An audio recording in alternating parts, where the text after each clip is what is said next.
રાવાણી એટલે વચનામૃત ગ્રંથ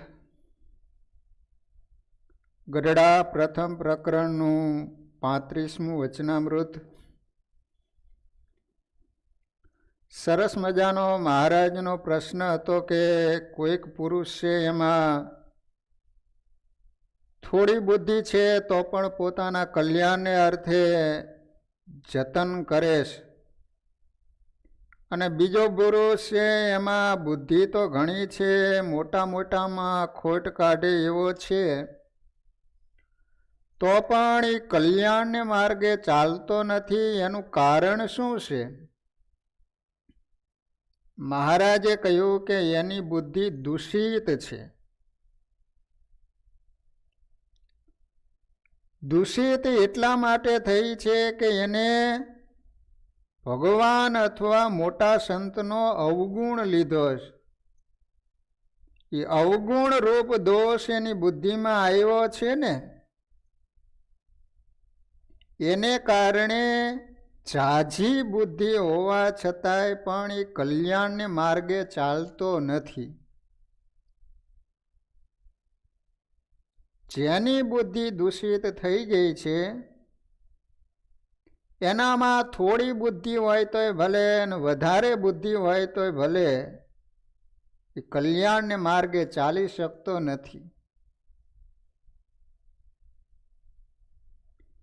પછી મુક્તાનંદ સ્વામીએ પૂછ્યું મહારાજને કે હે મહારાજ, એવી આસુરી બુદ્ધિ ન થાય, એવી દૂષિત બુદ્ધિ ન થાય, એનો ઉપાય મને કહો.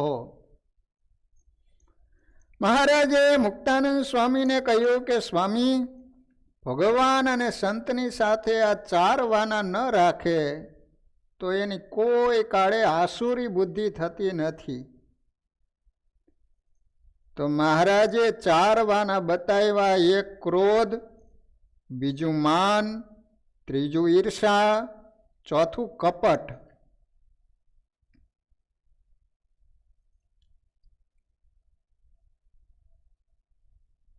કાલે ક્રોધ વિશે આપણે વાત કરી કે માણસમાં જ્યારે ક્રોધ આવે છે ત્યારે ભગવાનના સંતનો અપરાધ થાય છે, અને ભગવાનના ભક્તનો દ્રોહ થાય છે. એને કારણે આસુરી બુદ્ધિ થાય છે. હવે બીજી વાત કરે છે મહારાજ માન વિશે. માણસમાં જ્યારે માન આવે છે ને ત્યારે મોટાનો દ્રોહ થાય છે, મોટાનો અવગુણ લેવાય છે. એનું કારણ એવું છે કે માની માણસ છે ને એ પોતાની જાતને એટલી બધી ઊંચી માની લે છે કે બીજા બધા માણસો છે ને એ હલકા જ લાગે છે. માની માણસ હોય એને પોતે સૌથી મોટો છું, હું જ બધાયથી સારો છું, બીજા બધા જ હલકા છે, બીજા બધા જ નાના છે. પોતાની જાતને એટલી બધી ઊંચી માની લે છે, એને કારણે માની માણસ જેનો તેનો અપરાધ કરે છે, અવગુણ લે છે, એને કારણે એની શાપિત બુદ્ધિ કહેતા દૂષિત બુદ્ધિ થાય છે.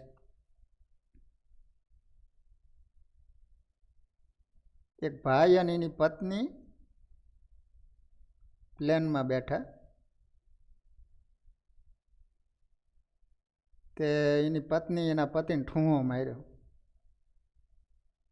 એ કે મારી બેનપણી કહેતી હતી કે આપણે પ્લેનમાં બેસીને એટલે માણા હોય ને એ કે મકોડા જેવડા લાગે કે જો એ કે સાની માની બે કે હજી મકોડા છે, હજી પ્લેન ક્યાં ઉપડ્યું છે કે એમ પોતાની જાતને ઊંચા માની લે, પછી બીજા બધા માણસો છે ને એ નાના લાગે. મહારાજે વચનામૃતની અંદર લોયાનું 14મું એમાં સરસ મજાની માન વિશેની વ્યાખ્યા આપી કે માની હોય એને પોતાથી મોટો હોય તો પણ એની આગળ સ્તબ્ધપણું રહે, પણ એની આગળ હલકો થઈને એની સેવામાં વર્તાય નહીં. માની હોય એનો એવો સ્વભાવ હોય, પોતાને વખાણે એમાં 100 અવગુણ હોય, સર્વને પૈડા મૂકીને એમાં એક ગુણ હોય ને એને બહુ માને. અને જે પોતાને વખાણતો ન હોય ને એમાં 100 ગુણ હોય, સર્વને પૈડા મૂકીને એમાં કાંઈક જેવો તેવો એક અવગુણ હોય એને બહુ કરીને માને. એને પ્રથમ તો મન તથા વચન તેને કરીને દ્રોહ કરે, પછી દેહ કરીને પણ દ્રોહ કરે. માણસનું કેવું છે ખબર હે? એના જો વખાણ કરો ને તો આપણી અંદર ગમે એટલા અવગુણ હોય ને તો આપણે એને હારા જ લાગીએ, પણ એના વખાણ ન કરો અને જેમ જેમ વાત કરો ને તો આપણી અંદર ગમે એટલા ગુણ હોય ને તો આપણે ખરાબ જ લાગીએ.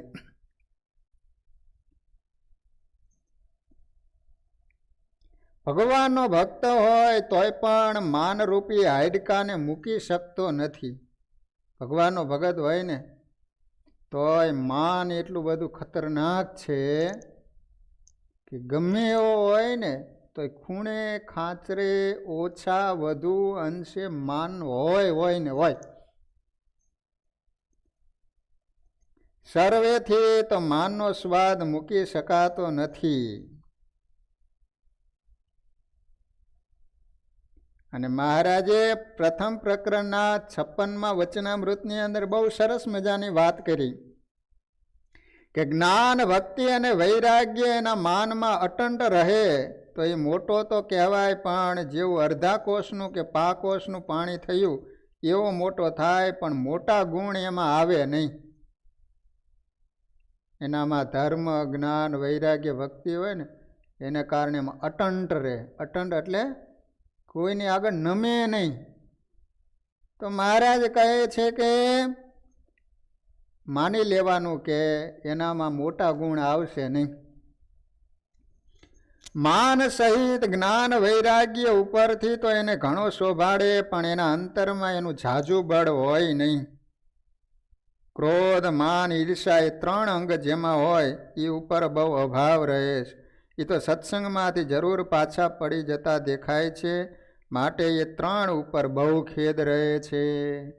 મહારાજ કહે આ 3 વાના જેનામાં હોય એ ચોક્કસ સત્સંગમાંથી જરૂર પાછા પડી જવાના. માની હોય એની ભક્તિ પણ આસુરી કહેવાય. માન, ક્રોધ તથા કોઈથી દબાઈને રહેવું એ 3 વાના તો અતિશય ભૂંડા છે. હવે કદાચ આપણને એમ થાય કે માન ટાળવું છે તો એના માટેનો ઉપાય શું? તો વચનામૃતની અંદર મહારાજે પ્રથમ પ્રકરણના 56માં વાત કરી કે ભગવાનના ભક્તનું મહાત્મય જાણીને પોતે દેહ કરીને નમસ્કાર કરે, એની સેવા ચાકરી કરે, અને જો હૈયામાં માનનો સંકલ્પ થાય તો એને ઓળખે અને વિચારનું બળ રાખે તો એનું માન ટળી જાય. જેને માન ટાળવું હોય એને ભગવાનનું કે સંતનું મહાત્મય સમજવું. તમને જો ભગવાન કે ભગવાનના ભક્તનું મહિમા સમજાય તો તમારું માન ટળી જાય. તો તમને એમ થાય કે ઓહો આવા મોટા ભગવાન, એ ભગવાનના એ સાધુ, એ ભગવાનના ભગત, એની આગળ શું માન રાખવું? એની આગળ આપણી શું ગણતરી? તુલસી જ્યા કે મુખન સે ભૂલે નિક્ષે રામ, તાકે પક્કી પહેનિયા મેરે તન કી ચામ. તુલસીદાસજી જેવી રીતે ભગવાન અને ભગવાનના ભક્તનો મહિમા સમજાતા એ રીતે જો તમે મહિમા સમજો ને તો માન ટળે.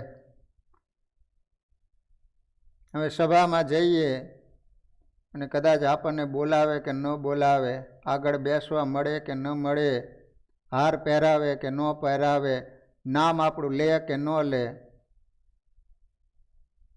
આપણે તો ભગવાનને રાજી કરવા માટે જઈએ છીએ. સેવા કરીએ, કદાચ કોઈ જોવે કે ન જોવે. દાખલા તરીકે નરેન્દ્ર મોદી આવ્યા હોય, આપણે એ સભામાં જઈએ તો આપણને આગળ બેહવા ન દે, ખુરશી ઉપર બેસવાની જગ્યા ન મળે. આપણને કોઈ દી નરેન્દ્ર મોદી ઉપર ધોખો થાય કે હું એની સભામાં ગયો તો મને આગળ બેવાયો નહીં, છેલ્લે આમ દેખાતાય ન હોય નરેન્દ્ર મોદી, આપણને ઊભા રહેવાની જગ્યા ન મળતી હોય તોય આપણને કોઈ દી એના ઉપર ધોખો થાય છે. કારણ શું છે? આપણે સમજીએ છીએ કે નરેન્દ્ર મોદી છે એ દેશનો રાજા છે, તો એની આગળ આપણી શું ગણતરી હોય? કદાચ બોલાવે ન બોલાવે, એને જોઈ શકીએ કે ન જોઈ શકીએ, કારણ આપણે એની મોટાઈ સમજ્યા છે કે ભાઈ જેવો તેવો માણસ નથી, દેશના રાજા છે, એની આગળ આપણી શું ગણતરી હોય? એમ જો ભગવાનના સાધુ, ભગવાનના ભક્તનો મહિમા સમજાણો હોય કે ઓહો સ્વામિનારાયણ ભગવાન એટલે અનંત કોટી બ્રહ્માંડોના રાજાધિરાજ છે, એ ભગવાનની આગળ, એ ભગવાનના સંત, એ ભગવાનના ભગત, એની આગળ આપણી શું ગણતરી છે? એ તો એ લોકોની મોટાઈ છે કે આપણને અપનાવ્યા છે. જો આ રીતે મહિમા સમજવામાં આવે ને તો એની આગળ કોઈ દિવસ માન આવે નહીં. જેટલી મહિમામાં ખામી હોય ત્યાં સુધી સમજવાનું કે આપણામાંથી માન ટળે નહીં. વાત વાતમાં ધોખો થાય, વાત વાતમાં એને ગુણ અવગુણ આવ્યા કરે. એટલા માટે મહારાજ કહે છે કે એક વચનામૃતમાં મહારાજે પાછું એવું પણ બતાવ્યું કે માન ક્યાં રાખવું અને ક્યાં ન રાખવું. એમ બધાની આગળ પાછું નિર્માની પણ સારું નથી. એમ પંચાળાનું 5મું વચનામૃત છે, એની અંદર મહારાજે વાત કરી કે ભગવાન કે સંત અથવા સત્સંગનું કોઈ ઘસાતું બોલતો હોય તો એની આગળ તો માન રાખવું. એ ખરાબ બોલતો હોય કે ઘીણું બોલતો હોય, સત્સંગનું ઘસાતું બોલતો હોય તો પાછું સાંભળી નહીં લેવાનું. તો અહીંયા આ નહીં રાખવાની, અહીંયા નિર્માની પણ એ નહીં વર્તવાનું.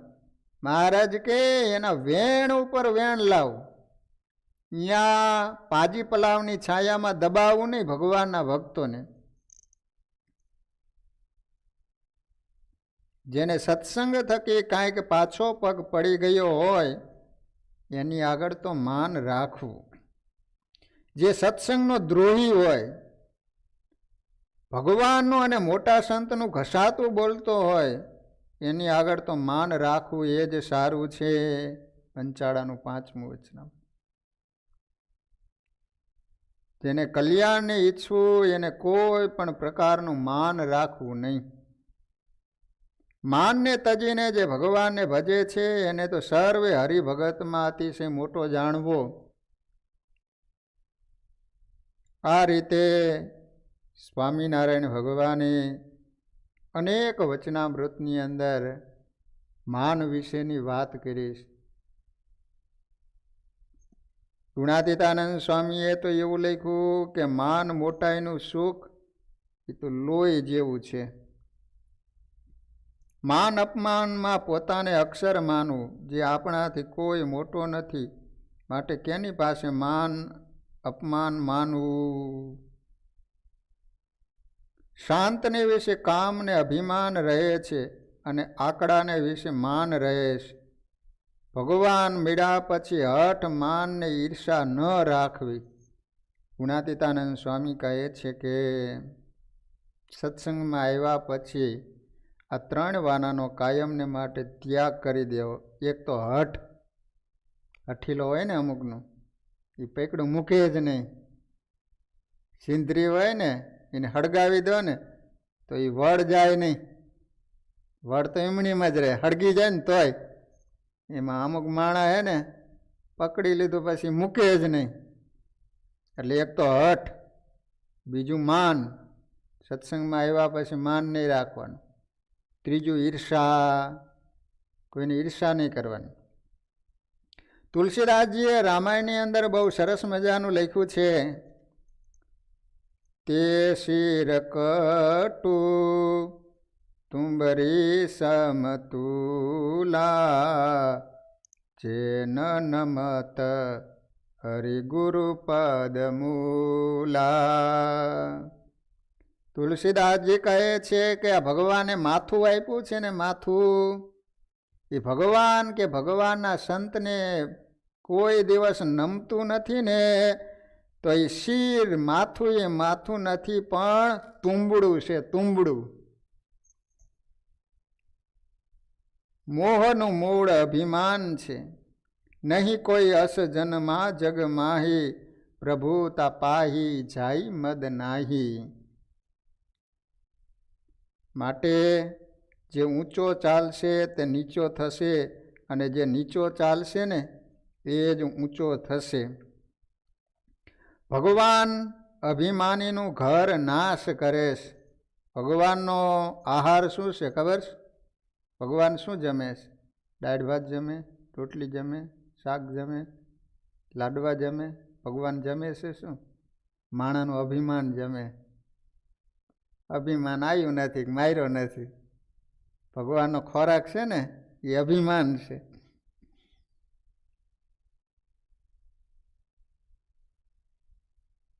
હરિલીલામૃતની અંદર બહુ સરસ મજાનું વિહારીલાલજી મહારાજે લખ્યું છે. નિર્માની જેવા હરિ ઈષ્ટ હોય, તે તો ન ઈચ્છે કદીમાન કોઈ. જે હોય છે રાવણ પક્ષ કેરા, તે માન ઈચ્છે મનમાં ઘણેરા. જેના ઈષ્ટદેવ આટલા બધા ભગવાન નિર્માની હોય, તો પછી આપણે ભગવાનના ભગત છીએ, તો આપણે શા માટે માન રાખવું જોઈએ? સ્વામિનારાયણ ભગવાન આટલા મોટા હોવા છતાંય કોઈ માણસો ગાયડું બોલે, કોઈ માણસો ભગવાનનું અપમાન કરતા, છતાં ભગવાને કોઈ દિવસ માન રાખ્યું નથી. મહારાજ જુનાગઢ જ્યારે આવ્યા ને ત્યારે એક ધર્મશાળાની અંદર મહારાજ ત્યાં ગયેલા, તો પંક્તિમાં જમવા માટે બેઠા ને, તો એ વૈરાગીએ ઊભા કર્યા. તે ભગવાન બીજી જગ્યાએ બેઠા, તો અહીંયાથી ઊભા કર્યા. ભગવાનને પંક્તિમાં જમવા બેઠેલા ત્યાંથી ઊભા કર્યા. 7 વખત ઊભા કર્યા ને, તોય પણ એ નીલકંઠ વર્ણી જરાય ગરમ ન થયા. ગઢડાની અંદર પંચાળાના ઝીણાભાઈ હતા ને, એમના દીકરા હઠીભાઈ, ઓલો અપાસરો હોય ને જૈન લોકોનો, તેમાં નાનો છોકરો એમનો, તે ખબર નહીં, તે અહીંયા થૂક્યો. અને એને પૂજ હતા ને, તે કોઈક અહીંયા પડ્યું હશે થૂક, તે બધાએ ભેગા થઈને હડતાલ પાડી. ભગવાનને ખબર પડી કે ઝીણાભાઈના દીકરા હઠીભાઈ થૂક્યા નાનું છોકરું. તો ભગવાન ત્યાં ગયા અને પૂજની આગળ 2 હાથ જોડી અને માફી માંગી કે એ તો છોકર મતી કહેવાય, હવે કદાચ થૂક્યો તો એના બદલે હું માફી માગું છું. ભગવાને જઈને એ લોકોની આગળ માફી માંગી. કેટલું બધું નિર્માનીપણું! જેના ઈષ્ટદેવ આટલા બધા નિર્માનીપણે વર્તતા હોય, તો એના ભગતને માન રખાય? તજે કદાપી ગજબાજ રાજ, તજાય સર્વે સુખ સાજ લાજ. વને વસીને ફળ ફૂલ ખાય, બધું તજે માન નહીં તજાય. સરસ મજાની વાત કરી છે કે કદાચ ગજ એટલે હાથી, રાજ્ય, સર્વે સુખ સાહેબીનો માણસ ત્યાગ કરી શકે છે, પણ માન છોડી નથી શકતો. માણસ બધું છોડી દે પણ માન ન મૂકી શકે. આજ્ઞાય મારી પ્રિય જાણી પાડો, તો સર્વે સંત અભિમાન ટાળો. હું માનથી દૂર સદા ફરું છું, માની જનોથી દિલમાં ડરું છું. ભગવાન કે જે માણા માન રાખે છે એનાથી કાયમને માટે દૂર ફરું છું, એની નજીક હું જાતો જ નથી. એ ગમે તેવો હોય ને, પણ માની માણા હોય એટલે ભગવાન કે એની નજીક જાતો ન, દૂર જ ફરું છું. માની જનોથી દિલમાં ડરું છું. ભગવાન કે એનાથી મને બહુ બીક લાગે છે. વ્યાળ વીછી વિશ્વાન જેવા, ઝેરી જનો છે અભિમાની એવા. માની માણા કેવા છે? વીછી અને સર્પ જેવા ઝેરી છે, ઝેરી. ઊભા થવું સર્પ સમીપ પેખી, ઊભા થવું દૂરથી માની દેખી. સર્પ આવે ને માણા ઊભા થઈ જાય ને દૂરથી, એ માની માણા એટલે તરત ઊભું થઈ જાવ, એનાથી દૂર જ વહી જાવ, નજીક જવું જ નહીં. ભક્ત ચિંતામણીની અંદર પણ નિષ્કુળાનંદ સ્વામીએ જબરજસ્ત માની વિશે લખ્યું છે. માણસને માન જેટલું હેરાન કરે છે ને, શાયદ એટલું કોઈ બીજા દોષ માણસને હેરાન નહીં કરતા હોય. એક વચનામૃતમાં મહારાજ એમ કહે છે કે કદાચ કામી હશે ને એ સત્સંગમાં નભો જાય છે, પણ જે માની માણા હશે ને કોઈ કાળે સત્સંગમાં નભશે જ નહીં, જરૂર પડશે. આજ નહીં કે કાલ, ગમે ત્યારે. માને ગયું કૌરવનું કૂળ, માને ગયું છે કંસનું મૂળ. માને અસુર અસુર છે દુખી, માન રાખી કોણ થયા સુખી. નિષ્કુળાનંદ સ્વામી કહે છે કે માને કરીને કૌરવોનું કૂળ ગયું. 100 દીકરામાંથી એક પણ દીકરો બચ્યો નહીં. એનું કારણ શું હતું? માન. દુર્યોધન નમી ન શીખ્યો. 5 પાંડવોએ ભગવાને એમ કીધું કે શાયદ ઇન્દ્રપ્રસ્થ ન આપો તો કાંઈ નહીં, પણ 5 પાંડવ છે ને એને રહેવા માટે 5 ગામડા આપી દો. 5 ગામડા આપી દો તો યુદ્ધ અટકી જાય. દુર્યોધને શું કીધું? 100 જોઈ છે? 100ની અણી કેવડી હોય? એટલી પણ જગ્યા યુદ્ધ વિના નહીં મળે. ભગવાન કહે છે કે દુર્યોધન,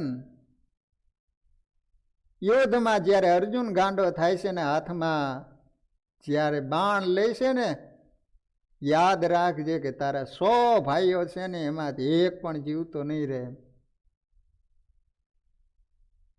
દુર્યોધનને કેટલો બધો સમજાવવામાં આવ્યો.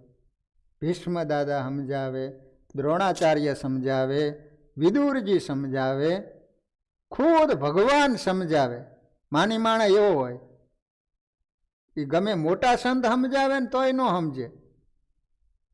ખુદ ભગવાન આવીને સમજાવે ને તોય નહીં. માની માણાનું એવું હોય. માની કહ્યું માને નહીં, ભલે હોય પોતાની ભૂલ. હૈયું તો ઘણું હા પડે, પણ મનથી કરે નહીં કબૂલ. એનું હૈયું તો હા પાડતું જોઈએ કે મારી ભૂલ છે, પણ મનથી કબૂલ ન કરે. માની માણા હોય ને, માની માણા કોઈ દી નમે નહીં. જો યુદ્ધ થવાનું હતું ને એટલે દુર્યોધન ભગવાનની પાસે સહાય માગવા માટે ગયો. તો એ વખતે ભગવાન સૂતા હતા. તો દુર્યોધને શું કર્યું? ભગવાન સૂતા હતા તો ભગવાનના મસ્તક પાસે જઈને બેસી ગયો. પછી અર્જુન આવ્યા. તો અર્જુને શું કર્યું? ભગવાનની સામે 2 હાથ જોડીને ચરણની સામે ઉભા રહ્યા. આમ સામે ઉભા રહ્યા ચરણમાં. ભગવાન જાગ્યા એટલે સીધી જ ભગવાન નજર ક્યાં જાય? સામે જ જાય ને માણસની નજર. આમ સામે જોયું તો અર્જુન ઊભા હતા. ભગવાને તરત કીધું કે પાર્થ, કેમ આવ્યા? તા દુર્યોધન પાછળ બેઠો ઊભો થયો, હું પેલા આવ્યો છું, પેલું માગવાનો અધિકાર મારો છે. ભગવાન કહે છે કે દુર્યોધન, મારી નજરમાં તો પહેલા અર્જુન આવ્યા છે. અભિમાની માણા હોય ને એ ચરણમાં ન રહી શકે, એ તો માથા ઉપર જ બેવે. કહેતા અભિમાની માણા નમી ન શકે. સ્વર્ગ સ્વર્ગ મૃત્યુ પાતાળ મોજાર, માને મારી મુઈકા નર નાર.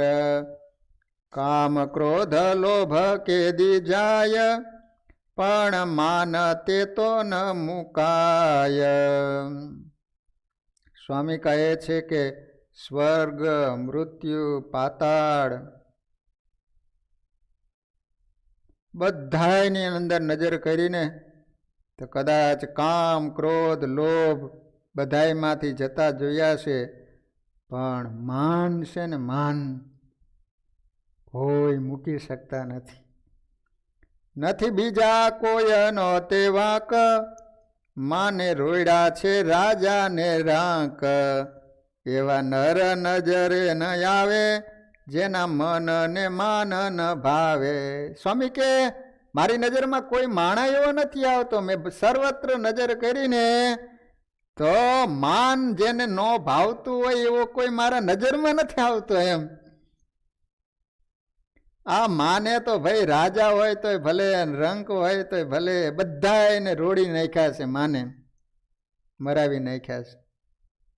ઘર તજી જાય કોઈ વન, એકાંતે બેસી કરે ભજન. અન મૂકી ફળ ફૂલ ખાય, પણ માન તે તો ન જાય. બધું છોડી દે, ખાવાનું છોડી દે. માન મળતું હોય ને તો માણા ખાવાનું ભલે ન મળે તોય જીવતો રહી જાય.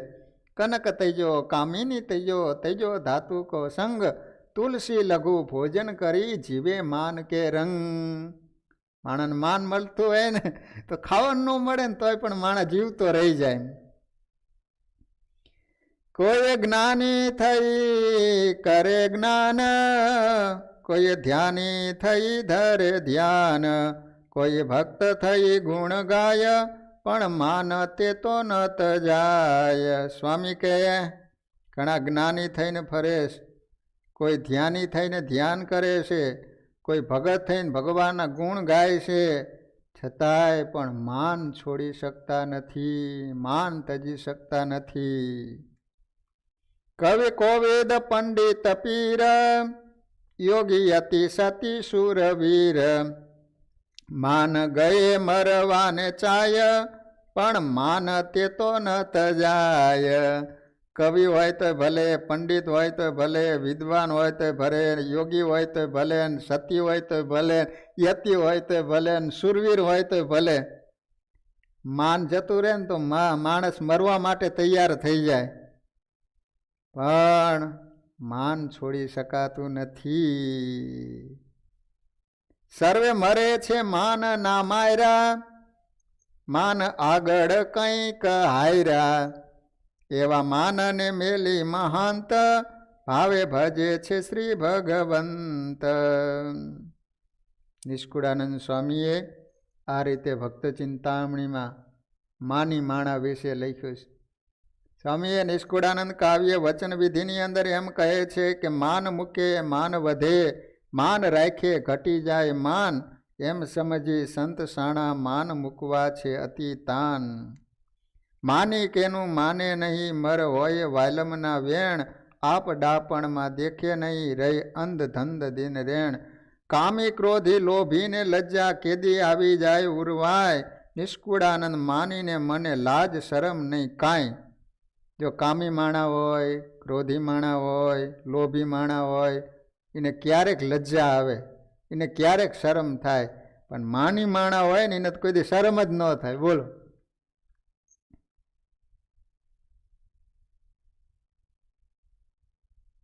लोभ पाप का मूल है, पाप मूल अभिमान.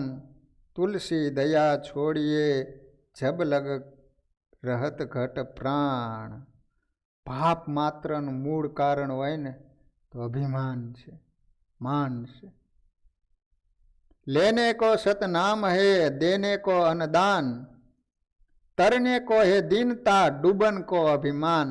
તમારે તરવું હોય તો દીનતા, દીન બનીને રહો, આધીન બનીને રહો, દાસના દાસ થઈને રહો તો તમે તરી જાઓ. ડૂબન કો અભિમાન, અભિમાન આવ્યું એટલે સમજી લેવાનું ડૂબવાને. લઘુતા મેં પ્રભુતા બસે, પ્રભુતા સે પ્રભુ દૂર, કીડી સો મિસરી ચૂ ગઈ, હાથી કે સિર ધૂળ. તમે જેટલા નાના બનો ને તો પ્રભુતા વસે, કહેતા તમને મોટાઈ મળે. અને જેટલા મોટા થઈને ફરો તેટલા પ્રભુથી દૂર. કીડી સો મિસરી ચૂ ગઈ, હાથી કે સિર ધૂર. જો રેતી હોય ને એમાં ખાંડ પડી હોય ને તો ઓલી કીડી હોય ને તો એને ખાંડ મળી જાય, ખાંડ ખાઈ લે. પણ હાથી હોય, હાથી એને ખાંડ મળે? મોટું પ્રાણી. એમ જે સત્સંગમાં દિન આધીન નાના બનીને રહે ને એને ભગવાન મળી જાય. બાકી માની મોટા ઠૂઠા થઈને ફરે ને એનાથી તો ભગવાન દૂર જ રહે. જ્ઞાન ગયું માનમાં, હુંમાં પડ્યું હિમ, ઉગ્યો મોલ બળી ગયો એ રહી ગઈ સીમની સીમ. કંચન ત્યાગવો સહેલ હે, સહેલ ત્રિયા કોને, માન બડા ઈર્ષા તુલસી દુર્લભ એ. હોનું ત્યાગવું સહેલું છે, એ સ્ત્રીનો ત્યાગ કરવો સહેલો છે, પણ માન, મોટાઈ, ઈર્ષા આ બધું છોડવું ને તુલસીદાસજી કહે છે દુર્લભ છે. ગાફલ બંદા ગર્વ ન કરીએ, ગર્વે ગયું રાવણનું રાજ, સીતા હરીને સર્વે ખોયું, એવું નહીં કે આજ, એવું નહીં કે ને આજ તે ભાઈ લંકાપતિને સમુદ્ર ખાય, કહે ગોવિંદ રામ ફૂલા ન ફરીએ, ગાફલ બંદા ગર્વ ન કરીએ. દેવાનંદ સ્વામીએ લખ્યું, નીચું કાંધ કરીને નમતો નથી રે, એવું સાધુ સંગાથે અભિમાન, તેમાં ભૂલી ગયો ભગવાનને રે. નીચું માથું કરીને માની માણસ છે ને એ નમી ન શકે.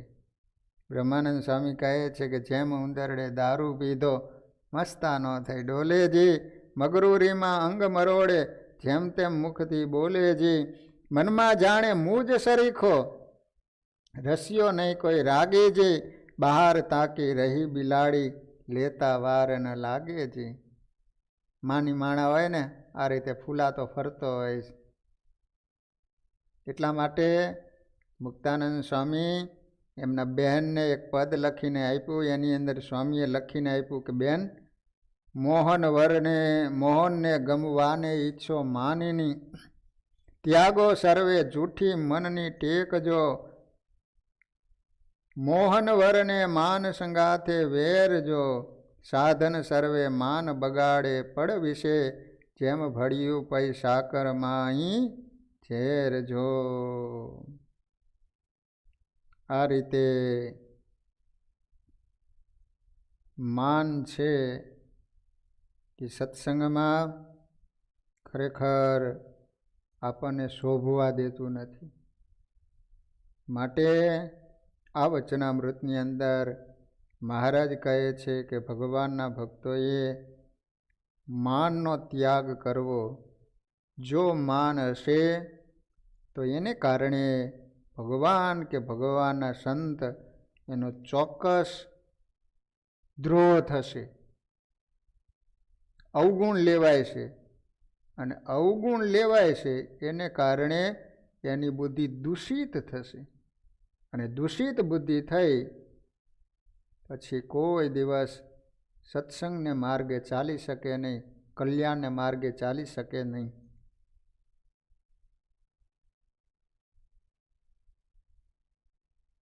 વડોદરાની અંદર એક મંગલદાસ હતા, પણ સાવ ગરીબ પરિસ્થિતિ. એટલે ગામમાં એને મંગળીઓ કરે. પણ ગોપાળાનંદ સ્વામી ત્યાં આવે એટલે દોડીને સેવા કરે. એમાં બન્યું એવું કે ગોપાળાનંદ સ્વામીને નજરમાં આવી ગયા એટલે ગોપાળાનંદ સ્વામીએ વિચાર કર્યો કે ઓહો, કેવી દોડીને સેવા કરે છે. સ્વામી રાજી થઈ ગયા અને આશીર્વાદ આપ્યા ને. કહેવાય છે કે મંગળીયો હાવ સાધારણ માણસ હતો, પણ એ જમાનામાં મંગળજીભાઈ મોટા શેઠ બન્યા.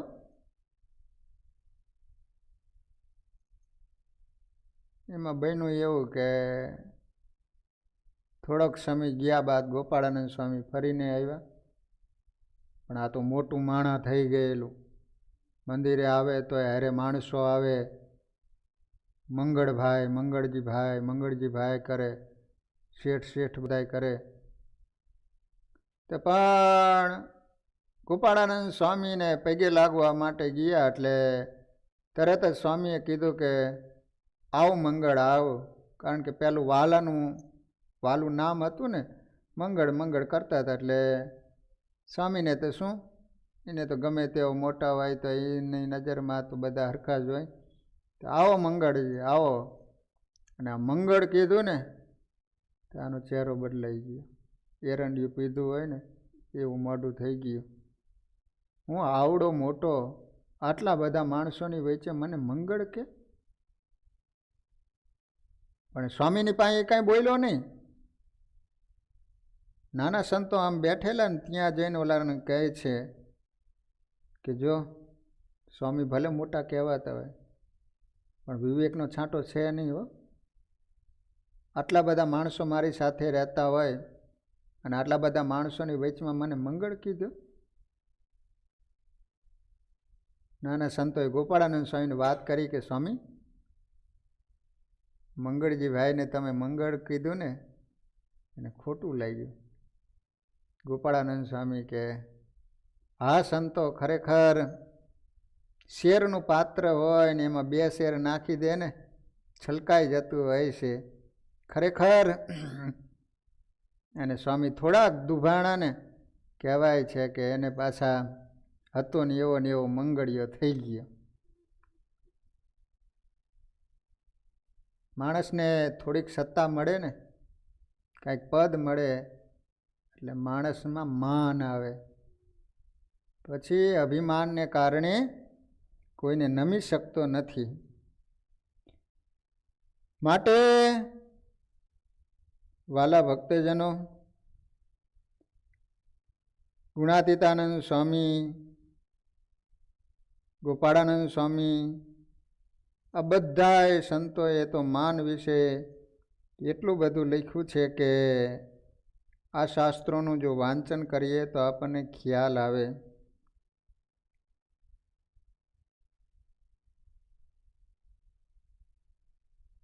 પોતાના દોષ જાણે છે છતાં પણ માની લોકો પોતા કરતા મોટા સંતની મર્યાદા છોડીને તેઓની આગળ બેસે છે અને વાદ વિવાદ કરી મોટા સંતો સાથે બરોબરિયાપણું રાખે છે. માનના કારણે દેવોને નમસ્કાર પણ કરતા નથી. આવા ઘણા દોષો માનને વિશે રહેલા છે. તેથી તો ઘણા બધા સંતોએ વાતોની અંદર લખ્યું છે.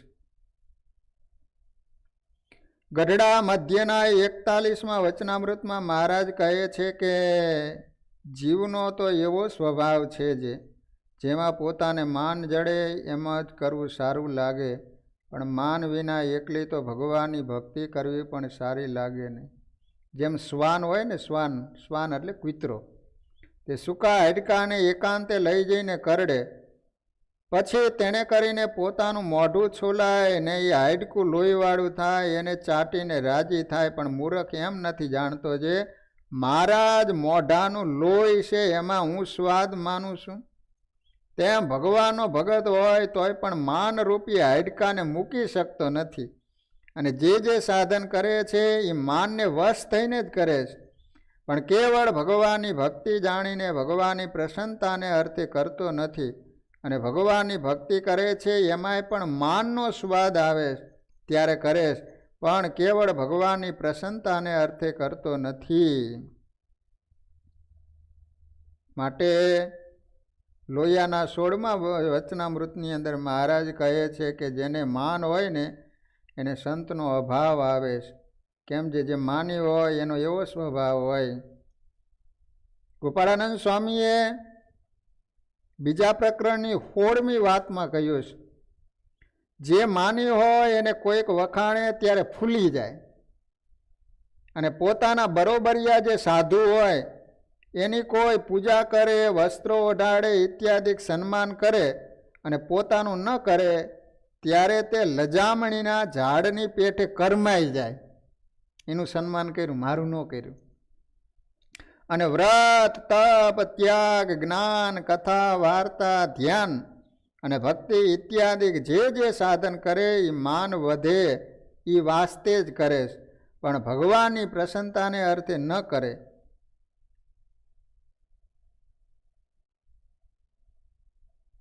ગોપાળાનંદ સ્વામી કહેતા કે માની પ્રકૃતિને યોગે કરીને પોતા થકી ધર્માદિકે કરીને મોટા હોય એની આગળ નમ્રપણે વર્તાય નહીં.